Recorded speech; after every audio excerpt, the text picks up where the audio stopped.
Hare Krishna to every one of you. Welcome you all. So we will do Kirtan for a few minutes.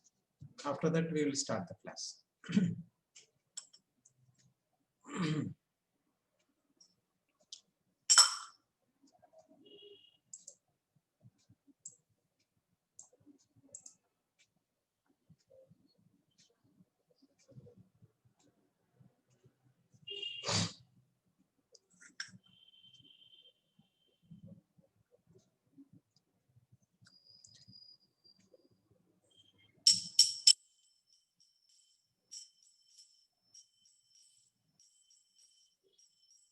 Shanmukhi Mataji, you wanted to sing after me?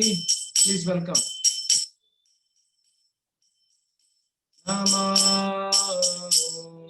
Vishnu Padaya Krishna Prastaya Bhutale Srimati Bhakti Vedanta Swami Iti Namine. Well, Shanmukh Mata, you wanted to sing? Yes, Prabhuji, but I don't know the Kirtan. That is why I am listening. Vidhi Mataji, how are you? Can you follow after me? Okay, Prabhuji. Nama Vishnu Padaya Krishna Prastaya Bhutale Srimati Bhakti Vedanta Swami Namine. Right. Nama Vishnu Padaya Krishna Prastaya Krishna Krishna. Bhutale Srimati Bhakti Vedanta Swami Srimati Bhakti Vedanta Swami Namaste Saraswati Deve. Go ahead. Namaste Saraswati Deve.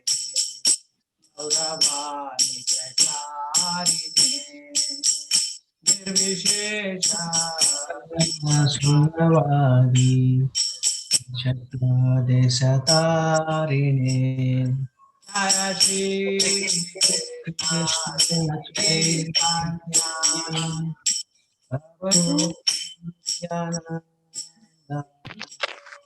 Shri Advaita Gadadara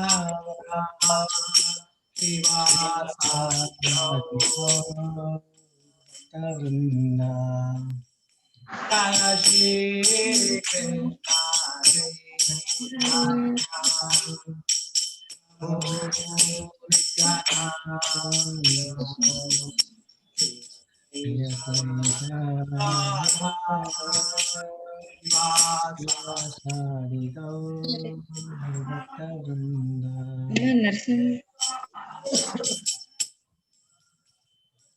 Somebody continue.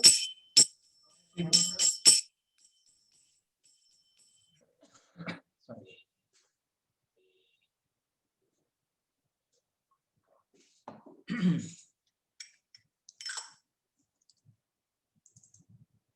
Jaya Shri Krishna Chaitanya Prabhu Nityananda Shri Advaita Gadadhara Srivasadi Gaur Bhaktavrinda. Hare Krishna Krishna Krishna Hare Hare Hare Rama Hare Rama, Rama Rama Rama Rama Hare Hare Hare Hare Krishna Hare Krishna Krishna Hare Hare, Hare Rama, Hare Rama, Rama Rama Rama, Hare Hare, Hare Krishna, Hare Krishna, Hare Krishna, Krishna Hare Hare, Hare Hare Rama, Hare Rama, Rama Hare Hare.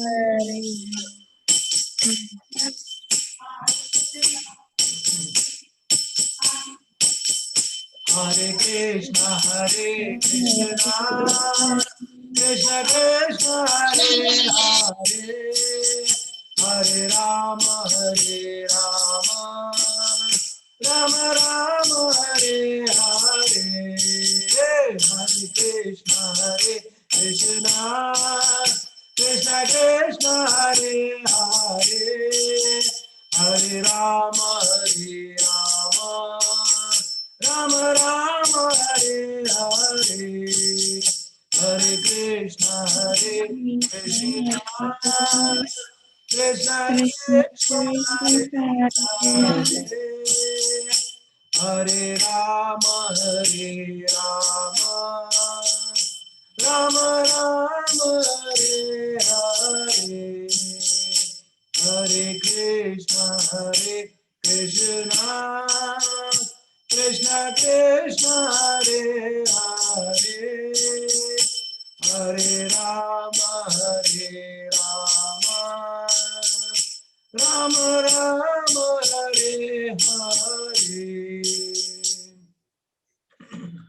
Govinda Jaya Jaya Gopal Jaya Jaya. Riddhi Mataji, come on, you can do it. Yes, Prabhu. Govinda Jaya Jaya Gopal Jaya Jaya. Govinda Jaya Jaya Gopal Jaya Jaya. Radha Ramana Hari Govinda Jaya Jaya. Radha Ramani Hari Govinda Jaya Jaya. Govinda Jaya Jaya Gopal Jaya Jaya. Govinda Jaya Jaya Gopal Jaya Jaya. Radha Ramana Hari Govinda Jaya Jaya. Radha Ramana Hari Gopal Jaya Jaya. Radha Ramana Hari Govinda Jaya Jaya. Radha Ramana Hari Govinda Jaya Jaya. Govinda Jaya Jaya Gopal Jaya Jaya. Govinda Jaya Jaya Gopal Jaya Jaya. Radha Ramana Hari Govinda Jaya Jaya. Radha Ramana Hari Govinda Jaya Jaya. Hare Krishna, Hare Krishna, Krishna Krishna, Hare Hare, Hare Rama, Hare Rama, Rama Rama, Hare Hare. Hare Krishna, Hare Krishna, Krishna Krishna, Hare Hare, Hare Rama, Hare Rama, Rama Rama, Hare Hare. Hare Krishna, Hare Krishna, Krishna Krishna, Hare Hare, Hare Rama, Hare Rama, Rama Rama, Hare Hare. Hare Krishna, Hare Krishna, Hare Krishna, Hare Hare, Hare Rama, Hare Rama, Rama Rama, Hare Hare. हरे कृष्ण महामंत्र की जय, अनंत Jai. वैष्णव वृंद की जय, श्रील प्रभुपाद की जय. Thank you very much for joining. 1 second, just give me 1 second.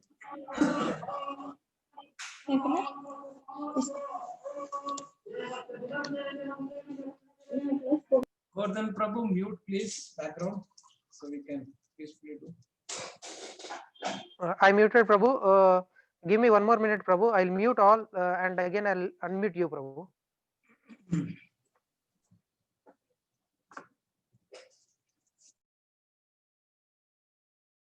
mute myself. Okay. So thank you very much for joining in the Nama Sankirtan, which we are all doing all the time, and it is one of the, this is the way that for your spiritual growth, Nama Sankirtan, that's what we have been seeing and this been listening to also. And thank you, Vasavi Mataji. I think that's your daughter who has come. Yeah, Guruji, she is my daughter. She attends the Gurukul class from 7 to 7:30. Okay, what's her name, Mataji?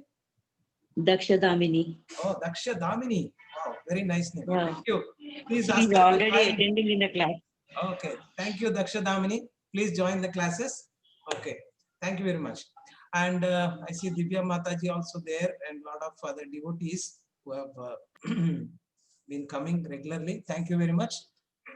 Let's recap what we have been doing all these days, at least for the last week, what we have done. So I wanted to have some kind of a conversation now. So you can unmute yourself and after that mute. So what we have seen in the second chapter, the first part, we have discussed about the importance of having a guru in our life, spiritual guru especially. Because why do we need a guru in our life? Is it just open-ended question? Anybody can answer. Unmute and answer. Why do you need a guru in your life? To show the direction. Fantastic. Thank you. Anybody else? If we do anything wrong, Guru teaches us what is wrong and what is not, what is right and all. So he's kind of mentoring you. That's what he meant. Right. Very good. Well, what else? To show the correct path. Right. He'll show you the correct path. In mundane world also you need a guru, and he also tells you what is the way that you need to go for a specific material subject or anything. For spiritual, yes, definitely you need a guru. Yes. One last, anybody would like to answer? Our Guru always helps us and supports us and leads us to our destination. Fantastic. Okay. So in our life also we need to have a guru, right? So what are the characteristics of a student when he approaches a guru or seeks to have a guru in his life? What are the characteristics? What is the qualification? So anybody? Obedience. You should trust the Guru totally. Right. Thank you, Mataji. Savita Mataji, thank you. Yes, somebody was saying something. Go ahead. Obedience and sincerity. Obedience and sincerity. Very good. Okay. So specifically, yeah, go ahead. First of all, we should accept that we are learning from the teacher and we are learning something new from the teacher. No, Guruji. First of all, we should accept that we have less knowledge than the teacher. Okay. So you should not have a popped up a kind of a nature that I know everything.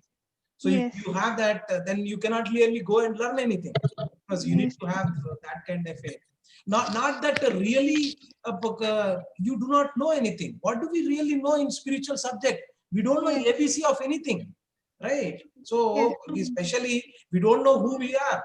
That's the ABC, right? We don't know who We should are. have. So that's, We should have the patience. yes, we need to have the patience. Very good. Okay. Jignasa. Jignasa. Oh, okay, fantastic. So if you see, Arjuna had these kind of qualifications to really submit himself to the Guru, especially Krishna. Till that time, he has not responded. He has responded as if he was speaking to a friend.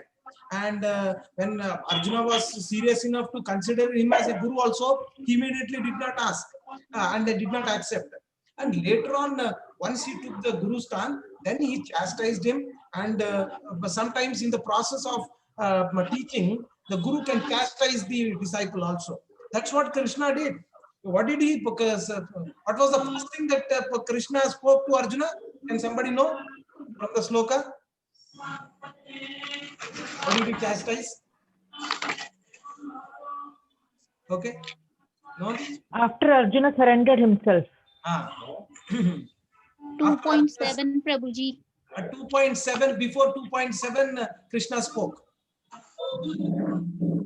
He in 2.2 basically what Krishna is saying is that you are considering yourself as a learned person, But you're speaking like a learned person, but you don't even know the basics. That's what he said. See the first the sloka kataswam kasmalimadam vishame samapastitam anaryajastam asvargam akirtim Arjuna. So basically the first time when Krishna spoke, it was 2.2 he spoke. And he chastised Arjuna saying that you are speaking like a learned man, but actually you do not know the value of life.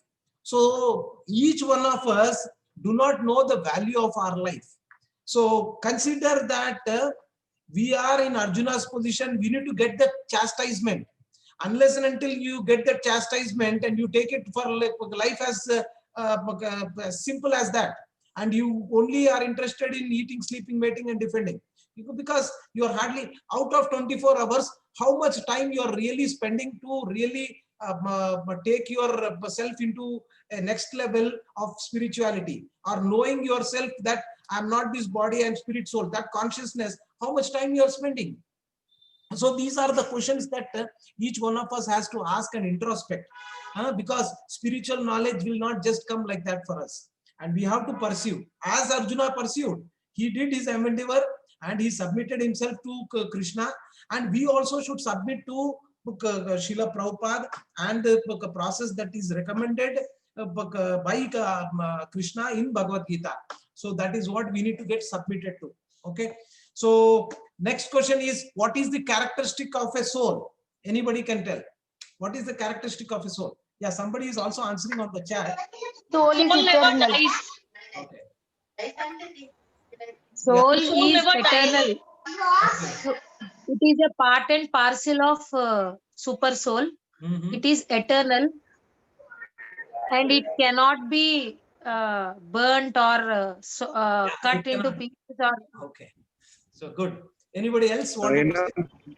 It's immortal. Nainam jitrani nainam dahati pavakaha na chainam kledayanti apo na shosheti marutaha. Very nice. Good, Prabhu. So any other thing that you can relate to? What is the characteristic of the soul? It can travel from one body to another body. Okay. Dehinosmin yada dehe kaumaram yavaranjara. That's sloka. It will go from one body to another body. Very nice. And any other analogies you can remember? It from the childhood to the boy and boy to the thing, we are the same, but the soul, we may be different, but the soul is the same. So right. We feel there's nothing different in us. Right. There was one analogy, if can somebody remember? Two birds sitting on a tree. That is one thing. The another analogy, which I think I have discussed, but it is there in Bhagavad Gita, is about clothes. Can somebody tell me what is that? Yes, how we change the body, old clothes will be torn and we change to new clothes. Like that, the soul changes the body. Very good. I am trying to revise things so we don't forget the whatever we did. And you also go and revise. We'll have a quiz which is going to come shortly. Okay. The characteristic of the soul, one of the characteristic of the soul is that Chetana. Chetana is the Chetana means consciousness. If the soul is there, then you are conscious, your body and senses are conscious of certain things, right? So if suppose there is a soul has left that body, if the mosquito sits on that body, will any Chetana will be there? Will your hand come and hit like this? When the soul is not there? No. Right? So the consciousness is one of the characteristics of the soul. Okay. And we also said that whenever there is life, 6 kinds of changes will happen. Can somebody remember what are those 6 kinds of changes that will happen in the body when the soul is there and when the life is there in the body? Child to boy, boy to young age, okay, young age, teenager, then teenager to adult, adult to senior. Okay. Okay. So can somebody tell much more precisely? Janma Mrityu Jara Vyadhi. Okay. Janma Mrityu Jara Vyadhi Dukkha Doshanu Darshanam. That is what will happen in your life. But 6 symptoms of life is what is described and we discussed. First one is Birth. yeah. Birth. Okay. Second one. Growth. Okay. Third. Maintenance. Okay. Yeah. Somebody has written here. Mera Prabhu rightly said, Prabhu. Yes. Reproduction, old age, and dwindling. Very good. The dwindling here means death also. Okay. Death. Thank you, Malti Mataji, and Behera Prabhu also. Very nice. Okay. So these are some of the things that we discussed, and let us also see a few other things which we discussed just to recollect. And okay. So what we have not discussed, one of the things, what is the size of the soul and where does it stay? It is the tip of the end of the hair, tip, one part of the tip of the hair. Prabhu. Okay. 10,000 part of the shape of the 10,000 part of the hair. Okay, okay. And where does the soul stay? Stay in the heart. in the body. In the body, in the heart, where? So precisely where? Okay. As per the Shastra. In the heart. So it stays very close to the heart. It stays very close to that. Doesn't mean that its influence is not felt elsewhere. No, one person was asked, and what was the size of the soul? It is, you take the tip of the hair and divide it into 100 parts, and take that 100th part and divide again into 100 times. That is the size of the soul. That is what is mentioned in the Shastra. So that means it is so minute that you cannot see with your naked eye. That is one thing, and also it is a spiritual entity. So your material observatory kind of a apparatus cannot see that. That is another thing. Okay. So the influence can be felt. All that you can see, but again you cannot perceive it with your naked eyes. That is another thing. Okay. Anything else we discussed that are any doubts you are? Okay. Somebody was asking me a question. I'll pose it to you, and this is a food for thought. Suppose there is a heart transplantation has happened. So will the soul also go along with that? If a new heart comes in, then will you put that? What will happen to that soul when heart transplantation is happening? Somebody asked a question. Okay, just that's a food for thought. Don't answer me. We'll discuss that at later point of time. But think about it. What will happen? I'll discuss that at later point of time. Okay, so that is what we said. And in the last class we said that there are three kind of bodies we have. One, can somebody tell me what are the three kinds of bodies we have? Physical body, subtle body, soul. Okay, so we have three bodies. One is the gross body, which is what is made up of all the Pancha Mahabhutas, and we have the subtle body. Subtle body has mind, intelligence, and false ego. And the last one is your spiritual body, which has the Atma, and also your Paramatma is always there. So Atma, that spiritual body. So now we also discussed that your gross body needs food, and Krishna Prasad is what, if you take, that is the food that you can give to your material body or the gross body. The mind also needs the food, and the mind should be given the jnana or knowledge, and the Bhagavad Gita, this knowledge is what will really equip your mind to tackle the worldly situation that you are in. So that mind always needs the jnana that comes from Bhagavad Gita and rest of the literature, Vedic literature. And Atma also needs the food, and that is, can somebody tell me what is that? Worshipping the God.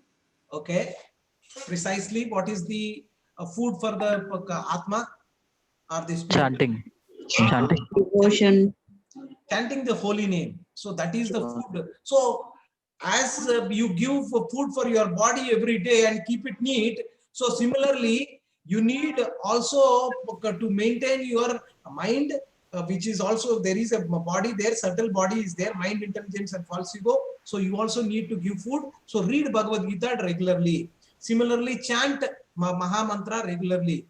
As you take, you do not forget to eat breakfast, you do not forget to eat lunch and dinner. Similarly, do not forget to do these other two activities also. That's my request. And yeah. Okay, so we are good now. So let's discuss about the next. Prabhu, I have a doubt. Go ahead, Mataji. Prabhu, while reading Bhagavad Gita, there are some, in the purport, there are some words which I couldn't really understand. Just tell me in that simple language, Prabhu, what is neophyte? Neophytes, atheists, these two words, Prabhu. Neophyte and atheist. Yes, yes. Okay. Neophyte, anybody wanted to comment on that? Neophyte. So basically, neophyte is a new person, Prabhuji. Yes. New person to anything. And atheist is a who doesn't believe God. Right. Very good. So a neophyte is a person who is very new to these anything that we are discussing about. Neophyte, he could be a neophyte devotee. That means he doesn't know anything about whatever is discussed in that. So he's a newcomer. Neophyte means newcomer. Okay, that's the one. And atheist mean, see, there are three kind of category of people, but broadly speaking. Okay, one kind of person is that he believes that God does not exist. Okay, he is a person who is called atheist. That means he does not believe the existence of God. Okay, so a theist is a person who believes in the existence of God. Atheist, theist. There is somebody called in between who is called Mayavadis. These people do believe that God exists, but they do not have proper understanding of the existence of God and who is God. So these people are more dangerous, because atheist can be converted into, or if they given a proper knowledge, they can become atheists, or they can start believing in God, or they can develop faith. But these Mayavadis are very dangerous, because they mislead people and misguide people, and their literature are like all these Shankaracharya's followers are all Mayavadis, and they kind of mislead people, because if you go to Ramakrishna Math, and ask a simple question, who is God? Just ask a simple question, who is God? They will tell so many things and confuse you. So I went to Ramakrishna Math, I visited, and I went to a lot of their lectures, and finally you ask a simple question, who is God?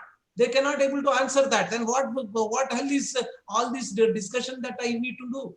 Right? So that is what you need to have clarity. And these people also talk about the Bhagavad Gita and things like that. Finally, when interpretation comes, they give all Mayavada interpretation. Okay. So hope I answered that, Malti Mataji. Yes, Prabhu. Mayavadis can also be called impersonalists. Yes, impersonalists. Because they do not consider themselves, or they do not believe that the Supreme Lord has got a form. So in that way, they are also impersonalist, because they kind of worship the kind of what you say. They do not basically believe that Supreme Lord has a form. They can believe anything else. They say that Supreme Lord is a Jyoti, Brahma Jyoti, and what will happen after we get liberated, we merge into that Jyoti. All these kind of a philosophy they have, which is not authentic, which is not as per the Shastra. Okay. So let's go on now. Any questions, you can post it and we can take it up later. Now, thank you Matajis, Prabhujis, for giving the time to really revise. I thought it is important that we need to connect and do that. Okay. So till now, Krishna was. Prabhu, sorry to interrupt you, Prabhu. Small request to everyone. When you are answering, just unmute yourself, and after completing your answer, mute yourself, so that it will not have any disturbance to the class. Right. Sorry, Prabhu, what is Anarya system? Prabhuji, we will take up questions. You just put it in the chat. We'll discuss today's module, and later on we'll take up. No, don't worry. Okay. So Bhagavad Gita teaches the Atma Gnan, that is what the science of the soul. And Krishna has been trying to explain Arjuna all this, that you are not this body, your spirit, soul, and you need to operate at that level, etc., etc. Now, next Krishna speaks lesser principles that promise material benefits by performing actions with personal desire. Okay, so now Krishna was speaking at a higher level now, earlier. Now he is coming down and proposing lesser principles than that promise material benefits, because there are so many people who would like to operate at that level also. As I told you, Bhagavad Gita is not a book of instructions. It is basically a Nirnaya Shastra. So it will give you options wherein you can do that as per your time, place, and circumstances kind of thing. So that is where Bhagavad Gita is called Nirnaya Shastra. So now Krishna is speaking about some of the lesser principles that promise material benefits by performing actions with personal desires.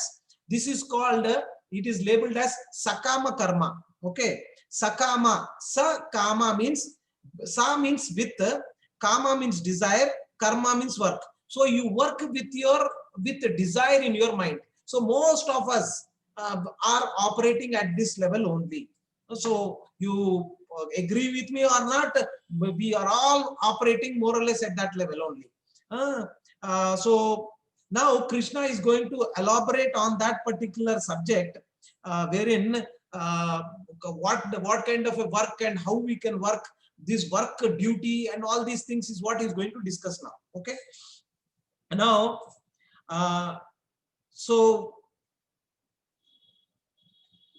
okay. Now there are people who would like to do work but expect the result, because what has happened is that if you see our corporate world also, you see that it's always result oriented. You say that whatever you are doing should be result oriented or target oriented. So you have some end in mind, and that end in mind is basically to give you some desired results, and with which only we can do. Now, if you tell anything other than this, these people in the material world, people will say this is not possible and this is the only way you can do. Now, Krishna will propose at a higher level also how one can do the work. Okay, so let's take up the first sloka for today's discussion. So in the sloka,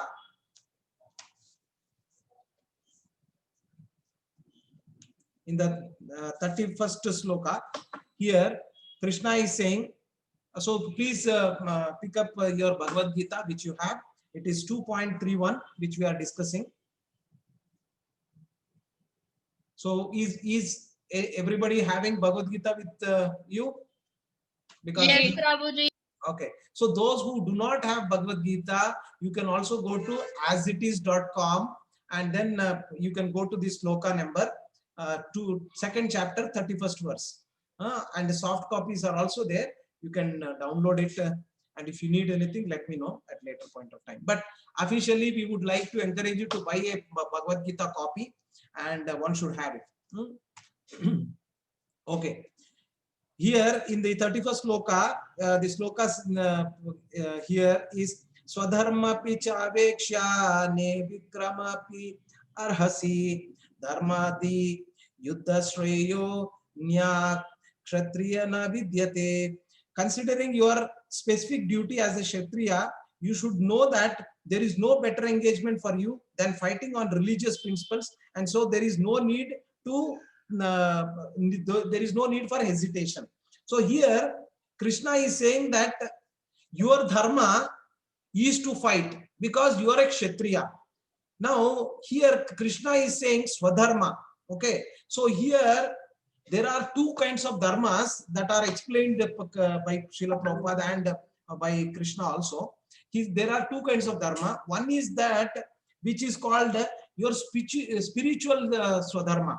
Spiritual swadharma, or it is also called as Sanatana Dharma, or basically your constitutional duty, because you have apart from your material body, you also have your spiritual body.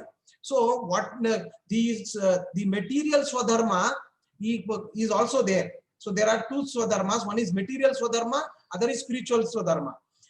So the material Swadharma is condition duty, and this condition duty is basically what he is referring here is that based on your guna, you also can be considered in terms of whether you are a Kshatriya, you are a Brahmana, Kshatriya, Vaishya or Shudra, right? Since Arjuna comes under the category of a Kshatriya, so he has got a dharma associated with his material body.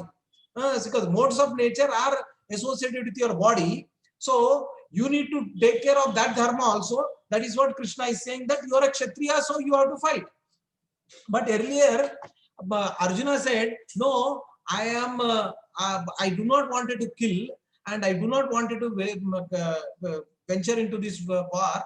I wanted to go and become a sadhu kind of a thing, and I just wanted to beg and be with, I wanted to live.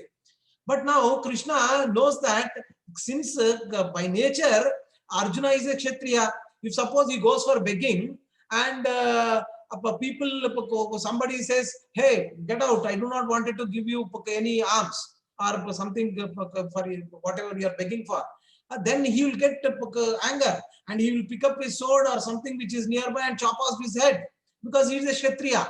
So his nature is that. So here what Krishna is saying is that you have to do your Swadharma. Ask yourself what is your Swadharma based on your bodily needs, and do not forget that. See, somebody was saying that you ISKCON people, though once you come into knowing about Krishna and ISKCON, everybody will become, will leave their family and they become, what do you say, they will become a sannyasi and all that. That's not true. So in ISKCON also there are so many people who are brahmacharis, and most of us are grahasthas. Like me, I'm a grahastha and I have a family and I support that and I have a material duty, so I do it. So whatever you, and for that matter, the entire Bhagavad Gita has been spoken to Arjuna, who is a family man. He had wives, he has kids, and all that, right? So there are people who say that when I read Bhagavad Gita, I forget about my family and all that. That's not true. Okay. So here, that is what is told. Okay. So now the other thing is that one has to understand what is dharma. We know that there are two kinds of dharmas that one has to really perform. One is spiritual dharma, swadharma, and your material swadharma. So that is what one is. Basically your constitutional position is that you are spirit soul, so you have a swadharma for that also. We'll discuss about it in great detail, that one, and material swadharma also. Okay, so the next thing is that what is dharma? So these are some basic questions that we need to address. If not, we will not get the subject as expected. What is dharma? Can anybody unmute, one or two, unmute and then tell, or put it in the chat. What is dharma from your perspective? Doing our own duty. Doing our own duty is dharma. Okay. Yeah. Any one last person? Prabhuji, can I answer? Yeah, go ahead, Mata. Prabhuji, I feel dharma is doing our duty with a purpose. To me, that is what dharma means. Okay, right. So now, so basically, what is dharma? The intrinsic characteristic of something is called dharma. So let me define. Mute Prabhuji. Prabhu, Bera Prabhu chat posted in chat, bro. Yes, that's okay, Prabhu. And whenever you see that there are somebody is not muted, please mute. Okay. Sweetness of sweet. Okay, very good. Okay. So yeah. So basically, as intrinsic characteristic of something. So as Behera Prabhu mentioned, if you take an example of a sugar, so what is the intrinsic characteristic of the sugar? The intrinsic characteristic of the sugar is that sweetness is the intrinsic characteristic of sugar. Similarly, saltiness is the characteristic of salt. So what is my dharma also is there, right? As because we are talking about intrinsic dharma. Intrinsic meaning the one that constitutionally, what is my dharma? The soul. What is its constitutional dharma? That we need to also see. Okay. So the dharma of the soul is that it is to love and serve God. So that is the Sanatana dharma that we are talking about, right? So we need to, how can we develop a loving relationship with and serve the Lord? Those are the things that we will see in the later parts of the chapter. And how do we develop that relationship with the Supreme Lord is some of the things that we will be discussing. That is the Sanatana dharma part. Okay. Now, when it comes to your the Swadharma, which is material Swadharma, here in the purport, Srila Prabhupada talks about the Varnashrama Dharma. So, can somebody know what is Varnashrama? Varna Ashrama. Any one person can unmute and tell. I mean stages, Prabhuji, or specific Varnashrama? You tell me, what do you understand by Varnashrama? Brahmachari, Grihasti, Vanaprastha, Sannyasam. Okay, so this is what? Varnashramas. Okay, these are Varnas. Yes, sir. You are saying. Okay. No, actually the other way around. Okay, so Varnas are basically whatever Brahmana, Kshatriya, Vaishya, Shudra. So these are the Varnas. Okay, sometimes we get confused, but that's okay. So these are Varnas, and Ashramas are basically your life stages. Your Brahmachari, Grihastha, Vanaprastha, Sannyasa. These are Ashramas. I think it is clear, right? So when you are in Varnashrama, there are specific duties you need to do in Varna and Ashrama. See, if I am a Grihastha, I have certain prescribed duties. Okay, prescribed duties meaning which is aligned with the Shastra. That type of duties which I am doing, then whether it is with respect to Varna and Ashrama, both you need to do as part of your Swadharma. Swadharma of your material Swadharma. That means because you have this body and the Varnashrama is related to this body, so I have to do some prescribed duties. So I cannot leave it. Because if suppose I am so if I am a Grihastha, I have to take care of my family and kids. I cannot, so I have to do whatever needful to make the living, right? So I cannot just leave that, because that is as per the prescribed duties. Okay, I think I made that point clear. Anybody has any questions in that respect? Okay. So now why Krishna is telling this, because he is referring to the ashrama part of it, the Varna part of it, and he's saying that, hey Arjuna, you are a Kshatriya, so do your prescribed duties as a Kshatriya. Kshat means hurt. Kshatriya means the person who will save or protect others from getting harmed.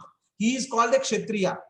So there was one person who basically somebody asked Srila Prabhupada, now you are a sannyasi and or somebody, you are a person, and now there is a woman who needs some protection in terms of miscreants are coming and trying to do something, then what do you do? That here, though I am in sannyasa ashrama or some other ashrama, as a constitutional position is that I need to safeguard her. So you need to do to protect her. So if suppose sometimes violence is required, you have to do the violence, and for the higher cause, not for your own capricious reasons. You are not doing it. So you are doing it for a reason, and that is what is one has to be considering, and that is what is Krishna is talking about here. asking or prompting Arjuna to wage the war or do the war and kill people for a higher purpose, because he wanted to establish the religious principles which have been destroyed, or which is what if it goes to people like Duryodhana who are religious, and the entire system will collapse. So to re-establish that, he wanted to wage this war. Okay, so let's go for the next sloka, which is what we'll go. Okay. Now here in the same sloka, or in the next sloka, I think. Yeah, let's go to the next sloka. So the next sloka is a little far ahead. So which is yeah, we are going to the 40th sloka. Okay. And in the before the 40th sloka, there is one 39th sloka, which basically talks about the thus far. I'm reading the translation of the 39th sloka. Thus far, I have described this knowledge to you through analytical study. Now listen as I explain it in terms of working without fruitive results. O son of Pritha, when you act in such knowledge, you can free yourself from the bondage of work. So the next thing that Krishna is talking about is that how you can really free yourself from the bondage of work. That bondage of work here means whenever I work, I'm working with an expectation or a desire in mind. So Krishna is telling that there is another way also to work. And what is that work? He is talking about the Nishkama Karma. Nishkama Karma is basically here Nishkama Karma Yoga also, you can say. Or in one way, this Nishkama Karma Yoga is also called Karma Yoga. Okay. So because people get confused with a lot of these terminologies that you come across. So please pay attention to what I'm telling, so that when you read Bhagavad Gita, you will not get that confusion, or that clarity would be there when you are coming across these words. Okay. So Sakama Karma means you are working with a desire in mind. Sakama. Sa means with. Kama means desire. Sakama Karma. Karma means work. So you are working with a desire in mind. And here when you are doing it, there is no God in picture, or there is nothing higher purpose that you have. Your own purpose is that I wanted to, I have a desire and I wanted to fulfill my desire. And that is what you is in the picture. I concept is there. Okay. And now the next way, if you wanted to come out of this bondage, or free yourself from the bondage of work, Krishna is recommending you to take up Sakama Karma Yoga. Nishkama Karma Yoga. Nishkama means you are basically what you are doing is that you are not you are doing the whatever work for the satisfaction of Krishna. I'll give you an example.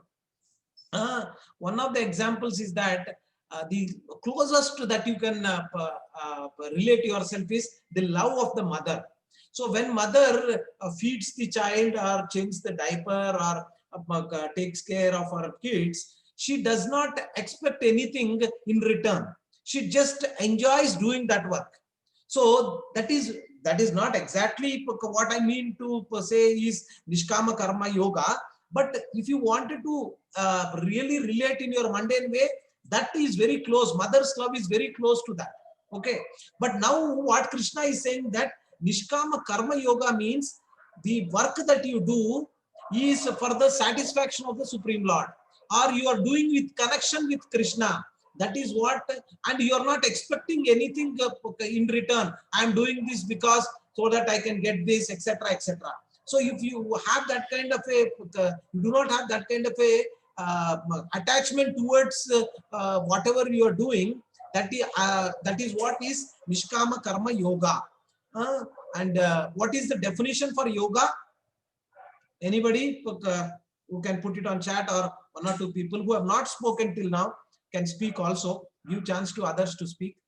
Prema Sudha Mataji, Premalata Mataji, Shanti Lakshmi Mataji, lot of Matajis are there. Okay, Ravi Teja Prabhu is there. Ravi. Okay, go ahead. Anybody? What is yoga? Because I always remember one thing.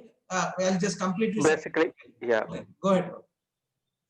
Yeah, yoga is basically perfecting oneself in to complete to achieve or to Okay. yeah. So that is yoga. You to get something. You want something. Okay.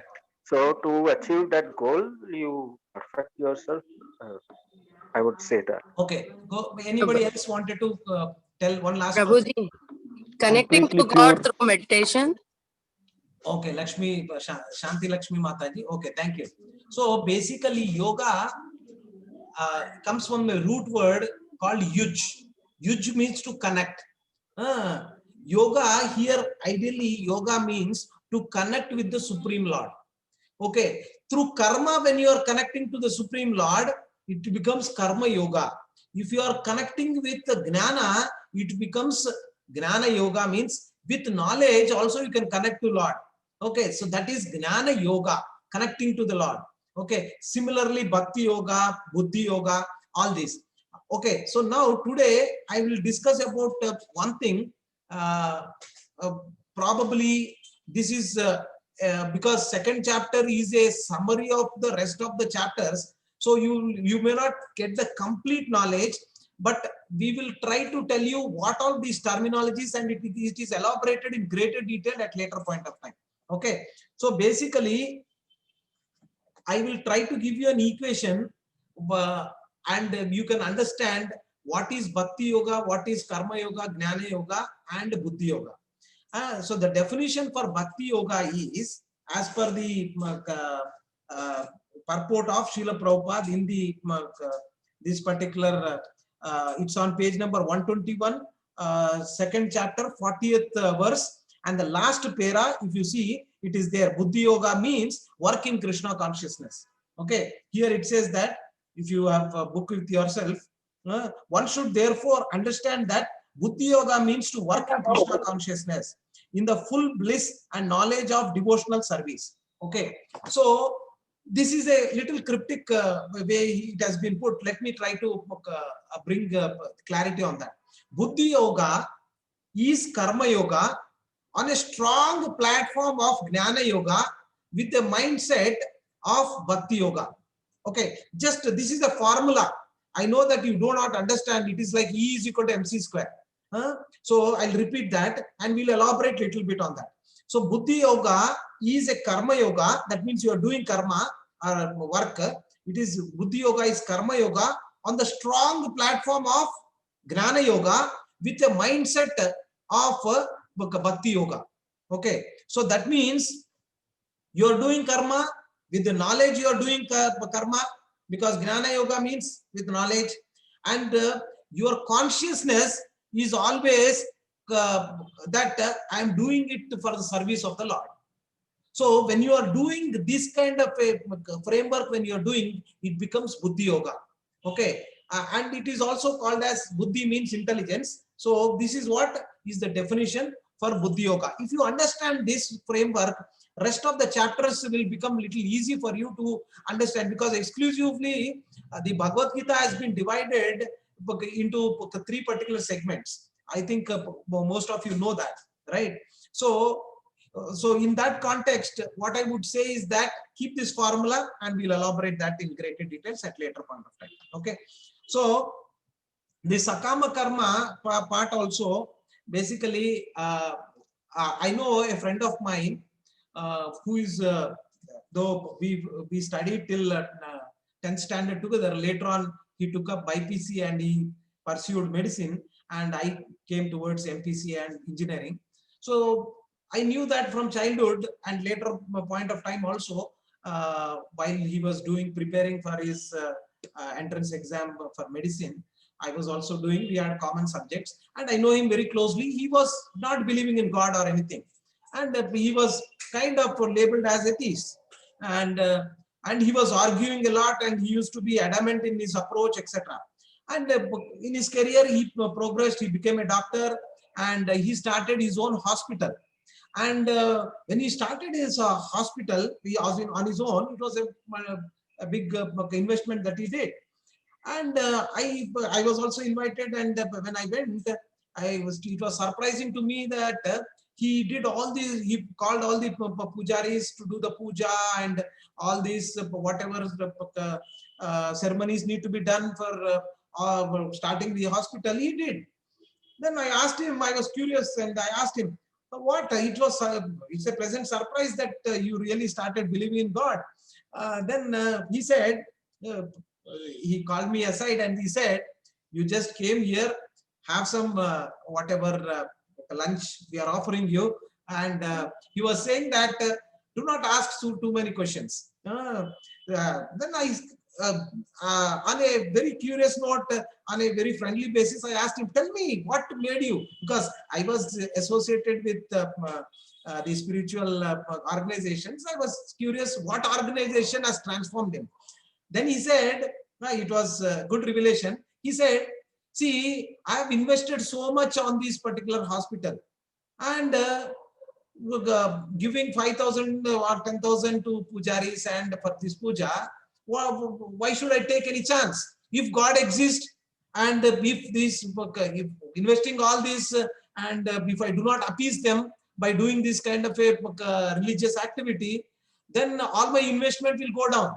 So he said, I'm still the same person, but just doing it for obligation or in fear of that if somebody exists, why take chances? So most of us in our life are doing, are having this kind of mindset. We do not have clarity in what we are doing, and we are not really focused or do not have the right kind of a knowledge.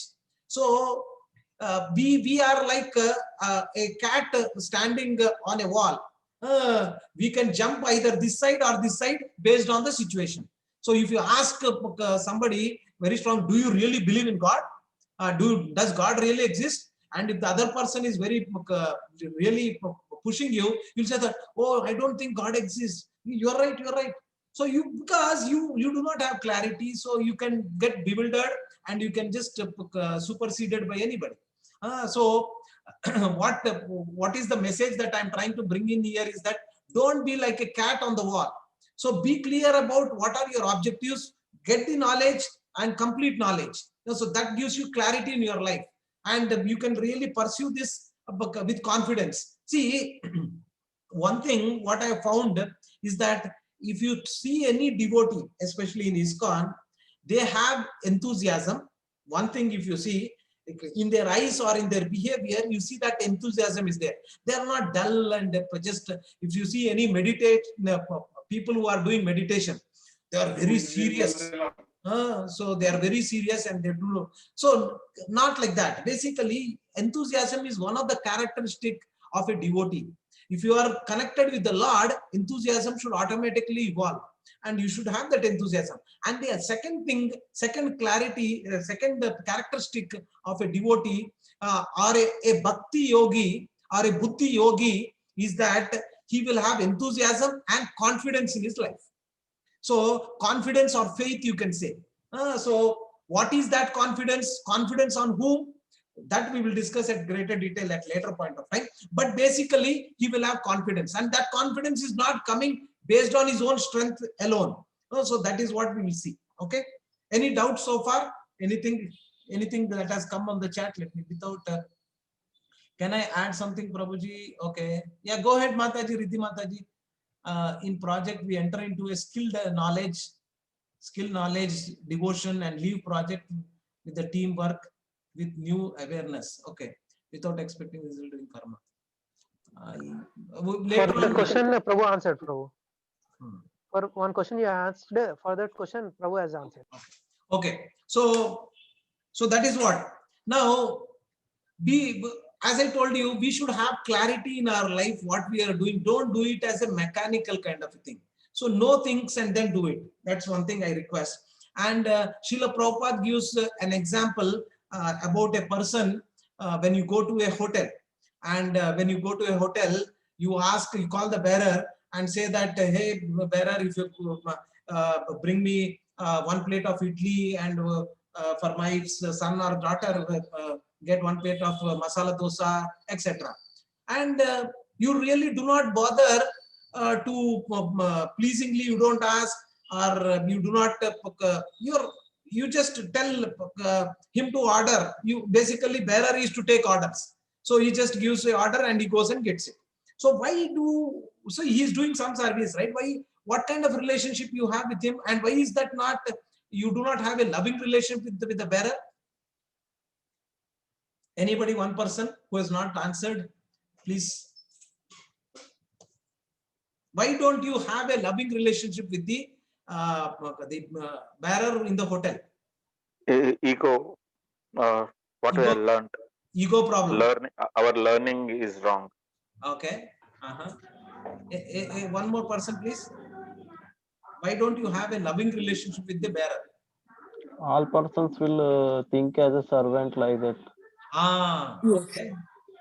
Okay, one last person. I wanted to get the answer, please. He's just present for a short period of time in our life. Okay, he is there. And also, I feel that we concentrate on food and then with whom we are with than the person who's serving us.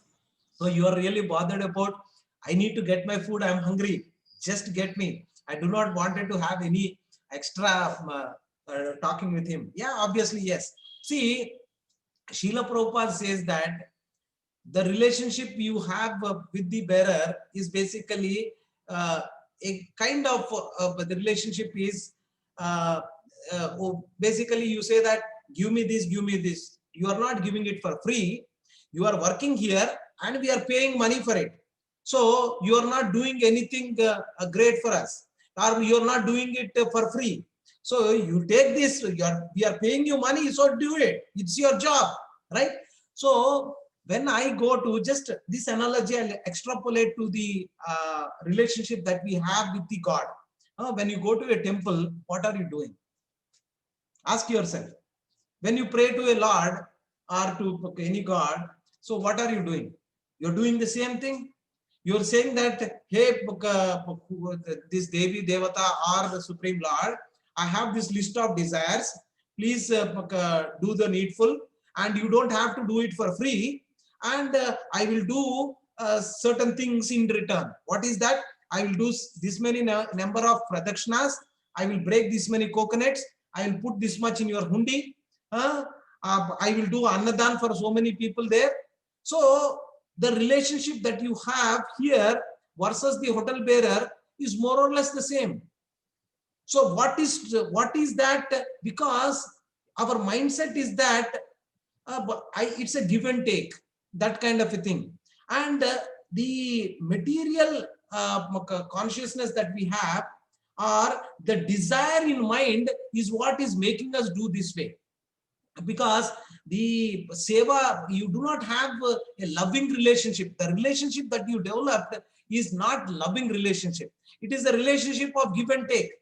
And you see that this is transformed into our personal lives also. In our personal life also, I have seen, please don't misunderstand me, I have seen a lot of people, especially in family relationship also, there are parents who say that I am spending so much on children. There are some, I'm not saying all, most of the parents are not like that, but there are some parents who are saying that I am spending so much on you, so in return, you have to do this for us when we are in need. So that kind of a relationship also people are doing, because it is transforming into the relationships are transforming like that. There is no seva bhav, there is no relationship wherein you do it as a service. There used to be, but nowadays you scratch my back, I'll scratch your back. This is what is happening with wife and husband relationship also. So because they say that, what did you do for me?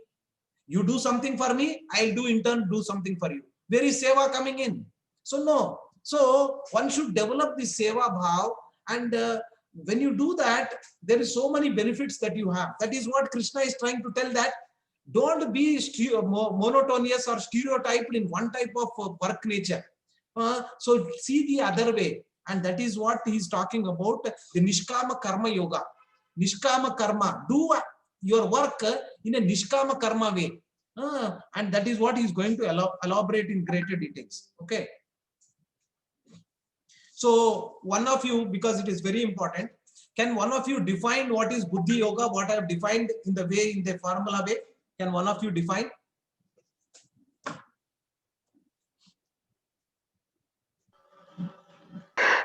Buddhi, according to me, Buddhi is different. What do you say? What is right? What is wrong? What do you say? Discrimination, basically. Ability to rightly discriminate is Buddhi. That is intelligence, Prabhu. What you are saying is intelligence. Buddhi means intelligence. That is what it is. Can somebody tell me the definition of Buddhi Yoga? Is a karma Mindset. yoga. It's a karma yoga on a platform Can of. somebody take up Ramesh Prabhu? Can somebody also speak? Yeah, thank you, Prabhu. Karma yoga it is on minds. Shall I tell Prabhuji? Yeah, go ahead, Divya Mataji. Karma yoga on a strong platform of Gnana yoga with a mode of Bhakti yoga. Oh, very good. Fantastic. So that is what we should always keep in mind. And just keep this Buddhi Yoga, Karma Yoga, Gnana Yoga and Bhakti Yoga, this formula. Slowly when you read Bhagavad Gita, you will start understanding, oh, this is what it is. And this is how I can put these things in my daily practice. So that definition, if you keep, that is good. Okay. Okay. So where we are, it is 8:30 now. So we will take a few more slokas, what we wanted to cover. Okay. The next sloka is the 40th sloka, second chapter. Neha vikrama nashosti pratyavayo na vidyate swalpamapi asya dharmasya trayate mahato bhayat. In this endeavor, there is no loss or diminution, and a little advancement on this path can protect one from the most dangerous type of fear. See, somebody was telling that, I'll give you an example. When you do any work, suppose the material work that you do, I constructed a house. But there is no water or electricity. Can you use that house? I cannot use that house. I cannot live in that house, right? So that is what you need to do. 100% you need to complete.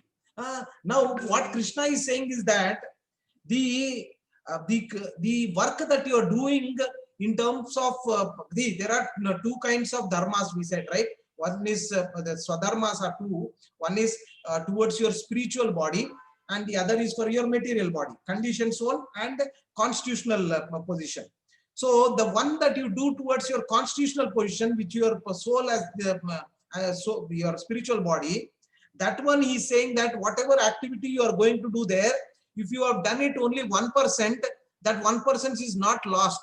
But in the material world, if you do something as 40% also, it cannot, you cannot use it. It has to be 100% completed. If not, it is not usable. As I gave you an example of house. If suppose you constructed a house very nicely, but there is no electricity and water, what is the use? And similarly, there are no doors to the house. You cannot use it. It has to be 100% to use it. And you to get the benefit, what I mean to say. But in terms of your spiritual, whatever activity you are doing, it is, if you have completed only 20% or 5% now, it is carry forward can happen. Not in this life, next life you will start from, suppose you did only 5%. The next life you will take it from 6%. Because your 5% is carry forward will happen. So here it is said that when you do this kind of a work, this endeavor, whatever you are doing, can protect one from the most dangerous type of fear. What is that most dangerous type of fear in your whatever you think? What is that most dangerous type of fear? Fear of the unknown. Death. Fear of death, fear of unknown. Fear of the unknown. What else? Death. Okay. So here, Srila Prabhupada in the purport very nicely mentions that the fear that he is talking about here is the fear that since we have told that human form of life is a very precarious kind of a situation we are in. And we are in a crossroad. The fear is that you may come down to animal body you may take, or any creature body also you can take based on your karma, right? That's what we have discussed. And that is one danger you have. So you can when you do this endeavor, whatever endeavor you do in terms of fulfilling the bank balance of spiritual quotient, then the most the danger is that you can overcome is the next life you will get a human form of life. At least that benefit you will get. That is one fear, right? So if today I am living, I'm a human being. Well, just imagine if I have to live like a tree for thousands of years. How horrible it would be, right? A tree is standing doing nothing, and there are trees who live for hundreds of years, right? So, and you become an insect or something. That is that's a fear that we have. So you can overcome that fear is what he's talking about, not from death. See, death part is already covered in the science of soul. What he's talked about, he said the body can perish, but soul is eternal, and the death is not there for the soul, and you are spiritual entity, right? And that is what most of the yogis are fearless because of this particular knowledge that they have. One. The second is that whatever they are pursuing, they know that the next thing that they are going to get will be much better than what we are now, because they are pursuing it that way. So that fear and the confidence that they have on Shastra and Krishna is there. So you will be not fearful. Hope I made the point clear, right? So here in the purport, Srila Prabhupada nicely mentions that in the last para, even a small beginning of such activity finds no impediments, nor can that small beginning be lost at any stage. That is what, whatever you are doing, it will not be lost at any stage. 1% done in Krishna consciousness bears permanent result, so that the next beginning is from the point of 2%. Whereas in the material activity, without 100% success, there is no profit. And he talks about a story which is in Bhagavatam, Ajamila story, wherein Ajamila was we'll end today with this particular story of Ajamila. Ajamila was a Brahmana, and he was a person who used to obey or take the instructions of his spiritual master and his parents, and he used to serve them very nicely. One day his father tells him that go to the forest and get some wood for the sacrificial fire that we are going to do. And so this boy Ajamila goes, and while picking up the wood, he is coming back. He sees that a Shudra and a Shudrani indulging in a sensual activity, wherein he gets tempted, and he wants to enjoy his senses the way they are enjoying, or he wanted to have a relationship with that Shudrani who is a prostitute. And this is in Bhagavatam. Don't take it in any other way, because this kind of a knowledge has to be told to children also, and because they come into contact with a lot of media and they get misguided. So that is the reason why in our Shastra also they speak in this language, and they kind of tell these kind of stories also. And these are all real facts that has happened, not that they are just doing it anything like that. So now what happened is that when he came to his home, he's always thinking about that woman he saw, and he wanted to have a sensual relationship with that woman. And he approached her, and she agreed, and he forgot everything about his family, and he was a Brahmana, and he was his spiritual master. Though there are so much instructions were given, but our senses, if they are not in control, as we have seen in the last class, can somebody relate to the analogy I have given? Which analogy I have given with respect to the senses the mind, the intelligence, and the soul? Can somebody remember? Yeah, chariot. Chariot. So ideally, your senses should be in whose control? In our control. Our own control. Mind control. Our meaning, yes, mind control. And the mind should be in whose control?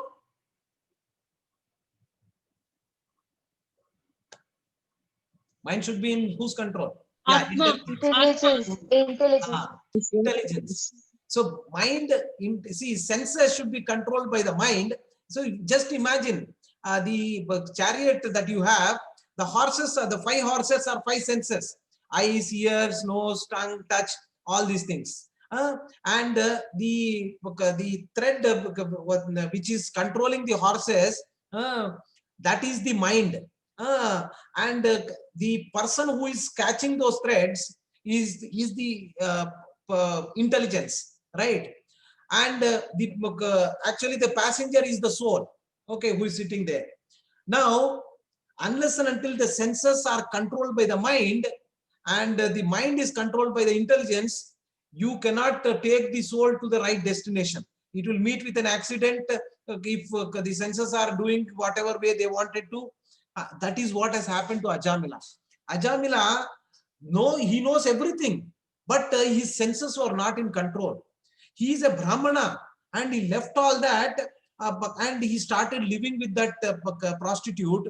And he had a chasteful wife as well as a very beautiful wife and a family. He left his family and everything and started living with her. And he was indulging in sensual gratification, and he was producing children with that type of women, prostitute. And he is, and for whatever reason, his until 88 years also, he was indulging in this kind of activities. And there was a small kid that he had begotten, and his name is Narayana. He named him Narayana because for whatever reason he had attachment towards this boy, and he was calling and he gave him that name. Now, at the age of 88, he was about to die. He knew that he is going to die, and he saw that at the time of death, the Yamadutas are coming and taking his tying his subtle body with the rope, and they are trying to take him. And in that desperate situation, he called his son, whom he was very attached to, as Narayana. Narayana, Narayana, Narayana, he was calling. Immediately the Vishnu Dutas came, and now they said that you Yamadutas, you cannot take him because he has taken the name of the Lord, and now he has to come to our abode only. So now it's a big story. I'm not going into the depth of that, but one thing that I wanted to clarify here is that whatever, see, in his life, he has done certain things, pious activities, in terms of serving his spiritual master, taking his instructions, and serving his parents, and doing these certain activities. That has not gone waste. And yes, he has done so many sinful activities, but again, because of the mercy of the Supreme Lord, and because of his previous pious, the pious credit he had, the spiritual credit he has, he was really saved from the Yamadutas, and the atonement he should be able to get, that was really removed. Okay, I can go on to describe this story in a much greater detail, but because of the lack of time, I will stop here. We can continue this story and more gist from this in the later point of time, probably in the next class. Any questions you have, please let me know. Yes, Prabhuji, I have a question. See, this story of Ajamala, and also there are other stories I'm hearing in TV from the Kartik Masam, like lighting a diya will beget you from the all sins.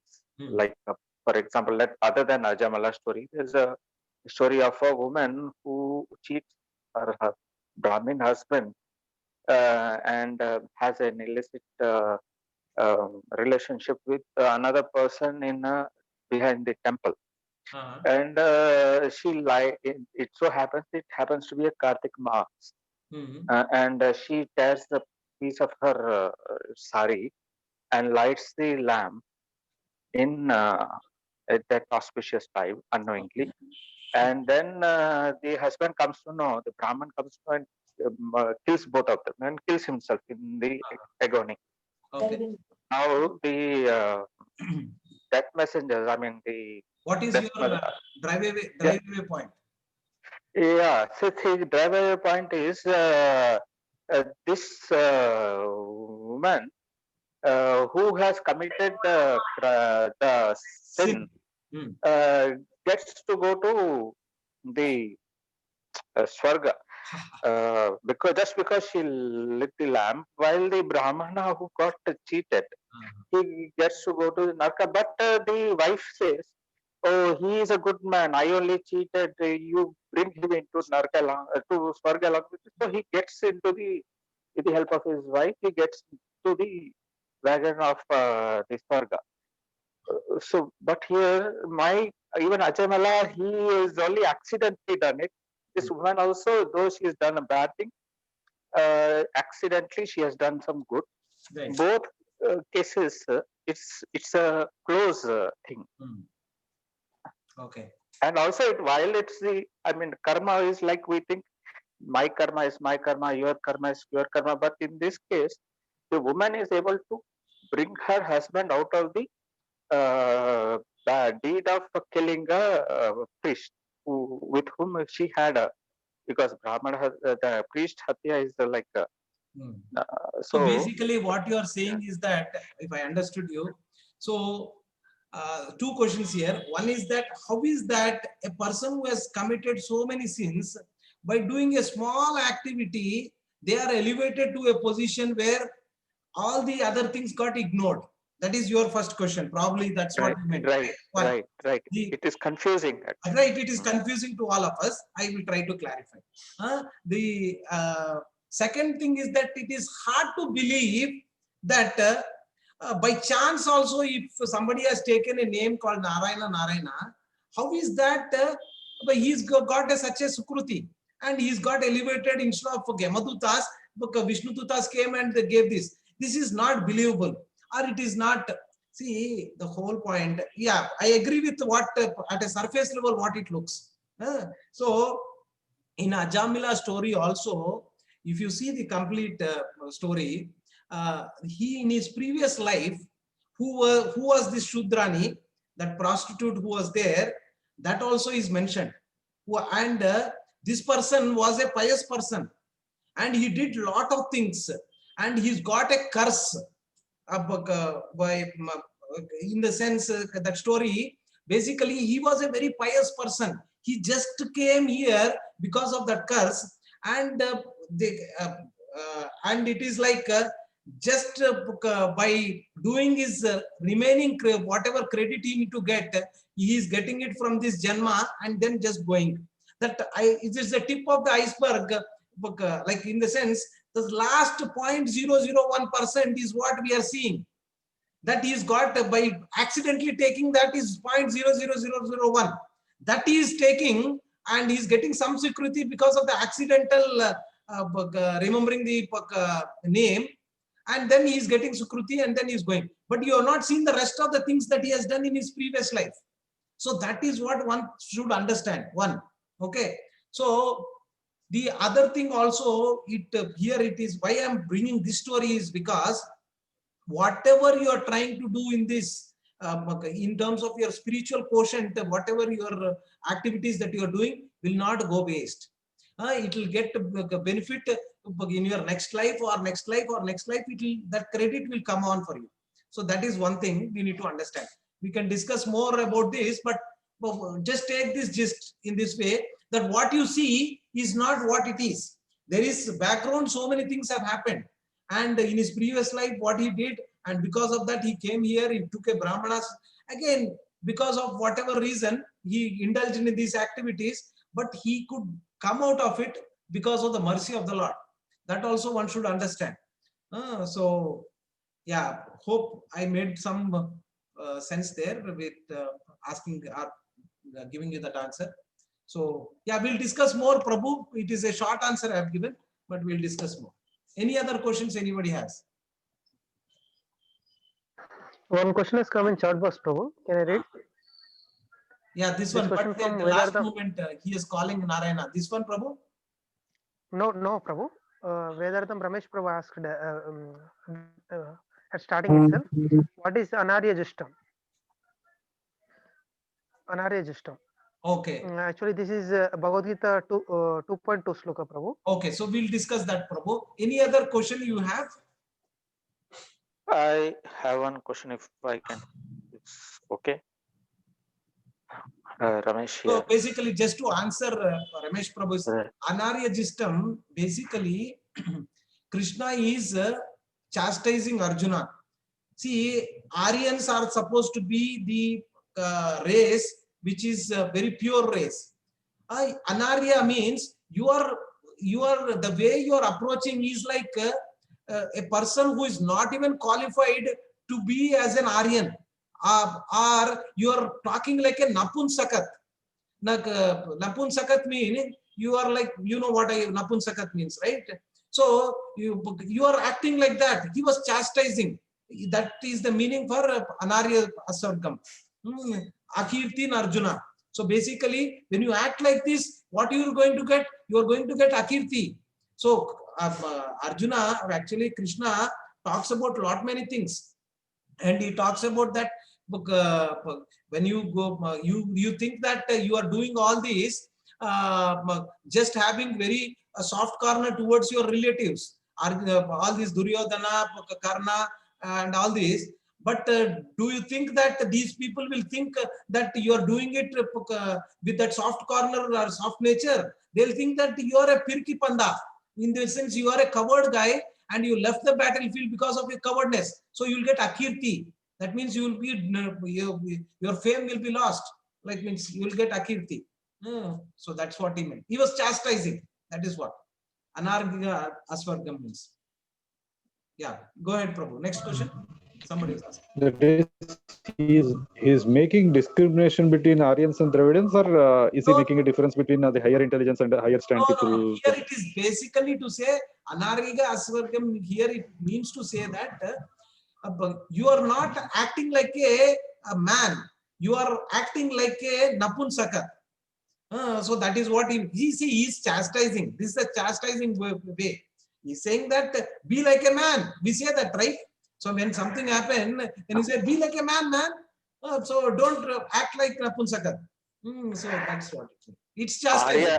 Arya is not referring to the any clan. It refers to the person who is local here to this land.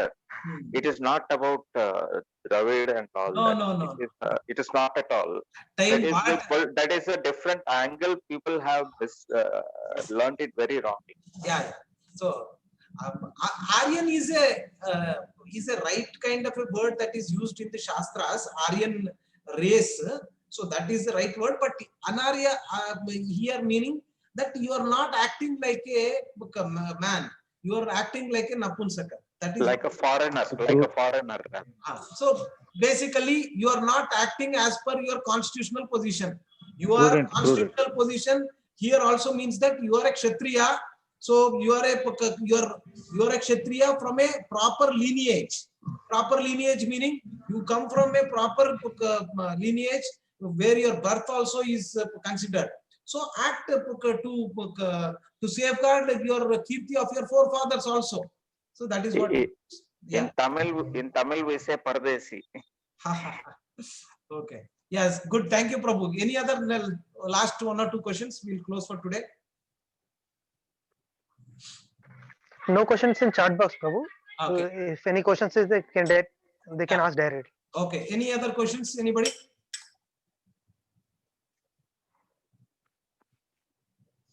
Okay. Antekale thinking of Krishna, this Ajamila story tells us, Prabhuji. Yeah. So that story can be told. See, that we'll see it in the last few chapters. Yes. Krishna talks about how can you reach me? He talks about Antakaleva Mameva Smaran Mukta Kalevaram. So he's talking there that when you remember me in the when you are leaving this material body, then also you can come to my abode. That's what he is giving assurance. But how is it possible that you can, the whole, I'll tell you one small story. There was a person who was who wanted to remember the Supreme Lord all the time. So he named all his children with the Supreme Lord's name. Govinda, Mukunda, this, that. All the names he has. He was a businessman. And the whole life he was doing business only. And he was thinking business and he was breathing business. And all the time he was only doing business and thinking only that, no spiritual activity. But he has named his children all this. So in the end of his life, while he was leaving this material body, he wanted to really see all his family members and especially his children. And he was calling all of them with the names. Narayana, Govinda, where are you? Please come. I wanted to see you. But here also he was seeing, he was remembering his children only here with the name Narayana, Govinda and all that. But before he was leaving his body, he was asking or posing a question saying that, hey, all of you children have come here. Now, what happened to the business? Who is seeing there? And he leaves his body. So say in the end, what is he remembering? He's remembering the business and what happened to his business. He's not remembering the Supreme Lord. So, though, see, the bhava is very important. What you are, and unless until you cultivate that throughout your life, you cannot remember in the end. So start cultivating this, remembering the Supreme Lord, and whatever you are doing, right? This is not mechanical. It is the consciousness. The consciousness is related to the soul, and it is not artificial. Artificially, when I call somebody by name, it will not come. The bhava and the consciousness is what we are talking about. And in Shastra, it is said that at the time of death, it is so painful that it is told that at the time of death, the pain is resembling to 33,000 scorpions biting you at the same spot at the same time. So much pain is there. So just imagine. So that is what they talk about, the time of death. There is that you will think about the Supreme Lord. But again, when you do practice, you can really, if your consciousness that I am not this body, I am spirit soul, so you can really overcome all these difficulties, all this pain that it is, the Shastra is talking about. That is also possible. Okay, so we'll end for today. If no more questions are there, any last one question or anything? No? Actually, if I could just add one small point and maybe as a question. Sure. Same Ajamala story.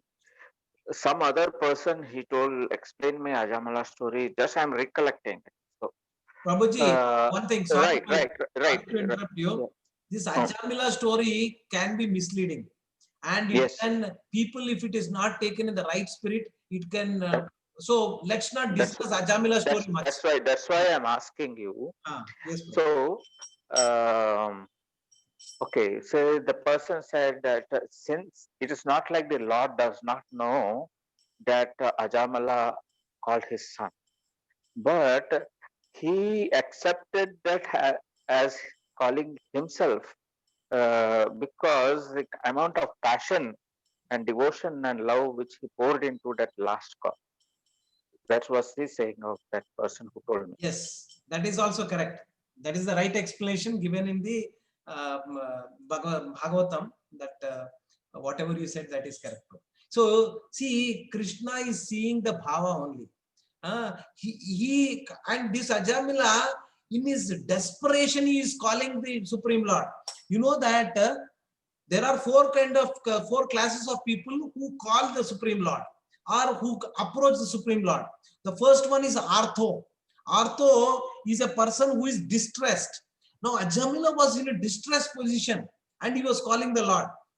And there are Artho, Jignasu, Arthardi, and Gnani. So these are the 4 types. And out of which one he is called, and because of his previous Sukruti, Krishna also just considered him, and he has given him the elevation. So that can happen. And finally, it is Krishna's final permission. It is not that I am doing pious activities, I am doing Krishna, I am taking Lord's name, and definitely I should get to Goloka. So that is not there in our hands. If you have that kind of a desire, you are still in the Sakama Karma mode. So if you wanted to go into the Nishkama Karma mode, you are doing it as a service, and you are leaving it to Krishna, saying that Krishna, this is my position. If you wanted to really bring me to your abode, you do it. Again, you wanted, with your will, you wanted me to go somewhere else, I'll go there. That is what we should have.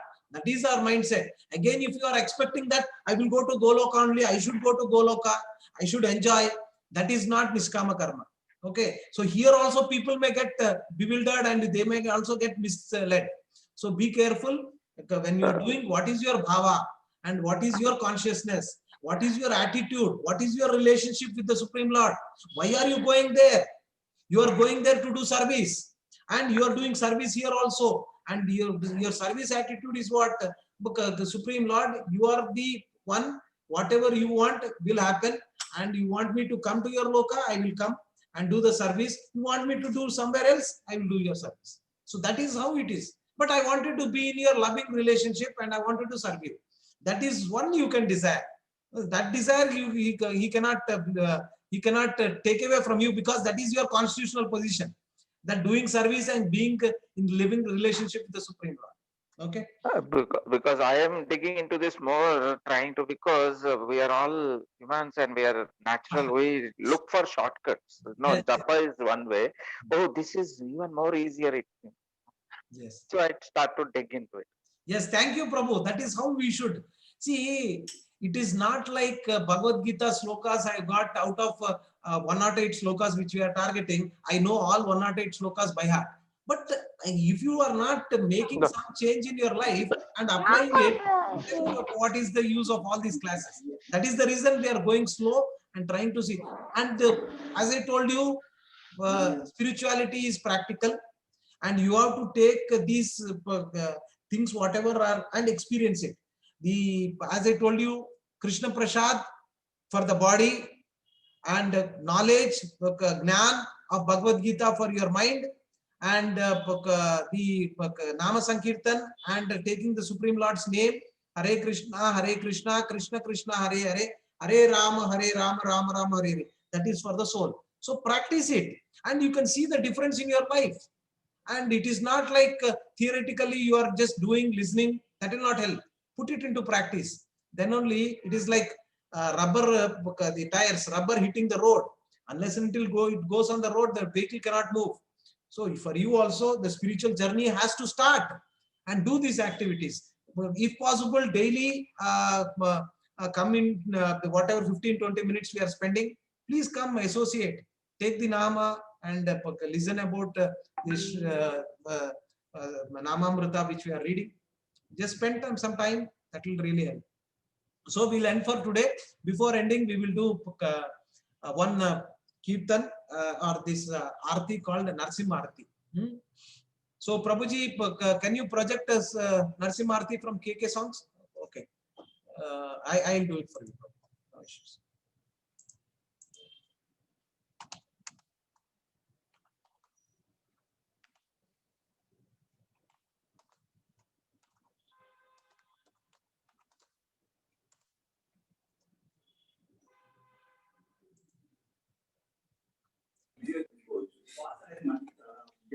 Others can mute. Take care, Prabhu. So hope you're able to see the screen. Yes, Prabhu.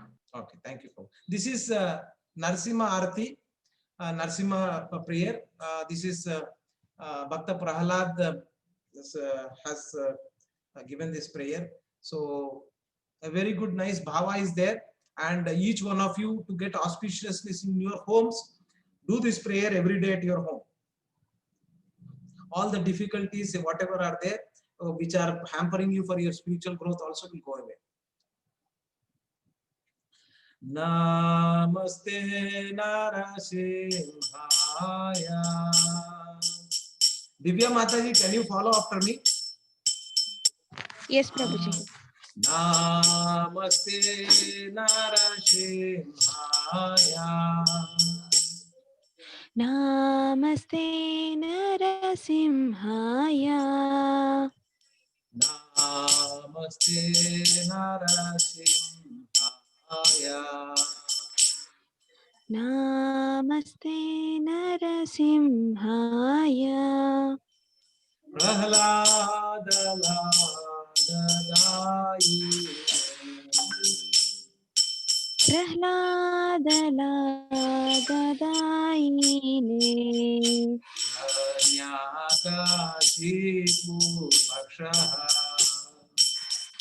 Hiranyakasipurvakshaha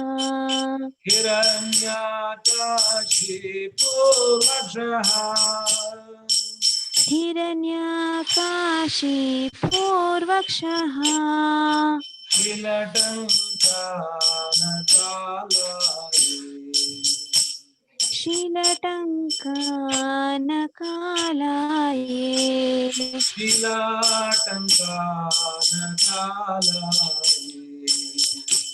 Shilatankanakalaye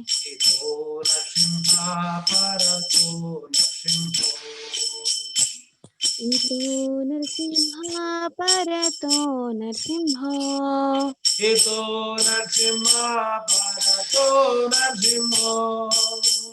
Ito Narsimha Parato Narsimho Yato Yato Yami Tato Narsimha. Yeto Yeto Yami Tato Narsimha Yato Yato Yami Tato Narsimha. Yeto Yeto Yami Tato Narsimha Mahe Narsimha Hridaye Narsimho. Bahir Narsimha Hridaye Narsimho Mahe Narsimha Hridaye Narsimho. Bahir Narsimha Hridaye Narsimho Narsimha Madhim Sharanam Prapadye. Narasimha Madhim Sharanam Prapadye Narasimha Madhim Sharanam Prapadye. Narasimha Madhim Sharanam Prapadye Avakara Kamalavare Nakam Adbhuta Shringa Dalita Hiranyakashipu Tanubringa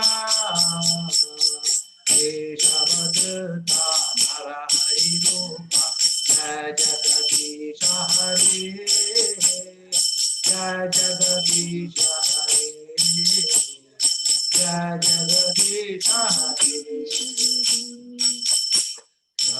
Tavakara Kamalavareenakam Adbhuta Shringam Dalita Hiranyakasipu Tanubringam Keshavadrita Narahari Rupa Jai Jagadisha Hari Jai Jagadisha Hari Jai Jagadisha Hari Jayo Narsimhade Jayo Narsimhade Jayo Narsimhade Jayo Narsimhade